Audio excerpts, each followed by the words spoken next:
Welcome to the Scottish Rite Journal podcast, an audio presentation of the Scottish Rite Journal, brought to you by the Supreme Council of the Scottish Rite, Southern Jurisdiction, Mother Supreme Council of the World. This week's article is Dotage and Underage, the Quandary of Age Limitations in Freemasonry by Brother Eric Ryan, 32nd degree, and comes from the November-December 2023 issue of the Scottish Rite Journal. As members of the fraternity, we are tasked with admission of new members who are worthy. However, we are also charged with not admitting men in their dotage. What does this term mean?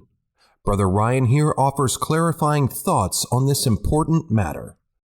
Recently in Lodge, we had the honor to vote on a candidate for the degrees of Masonry who had petitioned and was of an advanced age. This event, and the expanded life expectancy in the U.S., triggered a question for thought, as we are enjoined not to accept a man in his dotage. Yet what, exactly, is dotage? I found this case weighed heavily on my mind while I contemplated the best way to cast my vote. Concerned, I reached out to a non-partial brother for his advice. Luckily, my Masonic sounding board is a past master from another lodge with much life experience. I explained the situation as impartially as possible, and this brother offered his opinion. We discussed the ideals of dotage, ageism, and Masonic values. This conversation quickly righted my opinion and allowed me to cast a fair vote for the soon-to-be candidate. The Grand Lodge of Iowa published a document in 2008 with some commonly used Masonic terminology that helps us with this question. Being old does not bar someone from membership in a Masonic lodge, but it is required that he be mentally healthy and alert.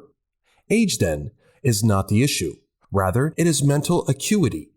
Indeed, an elderly brother, due to his life experience and perhaps retirement from worldly vocation, may have more time to devote to learning ritual, assisting with lodge work, being better suited for the benevolence of charity, and benefiting society as a whole.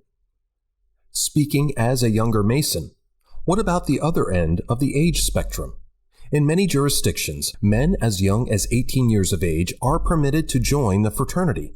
Many brothers do not think twice about this, yet still some believe these men are not yet mentally mature or experienced enough to value the principles we as an organization hold dear.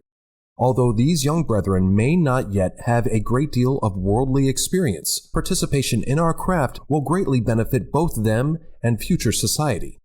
We know, per the National Institute of Health, that the human brain is developing until around the age of 25.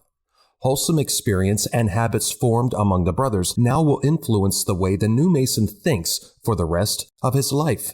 This means the cardinal virtues of temperaments, fortitude, prudence, and justice will become core values in these young brothers' lives permanently. In closing, age alone is not an appropriate gauge as to what makes a good man a good Mason. How their acceptance into the fraternity can help benefit all mankind be a gold standard for admission. An elderly person may be mentally sharp until the day he is called to lay down his mortal tools. A young man may have wisdom beyond his years. Sadly, also, a man might pass through middle age without having achieved moral or intellectual maturity. As Masons, we must consider the benefits of our Masonic teachings in all eligible men's lives and be as impartial as possible when casting our ballots. Brothers should remain prudent but deliberate in their responsibility of making new Masons of all ages. So mote it be.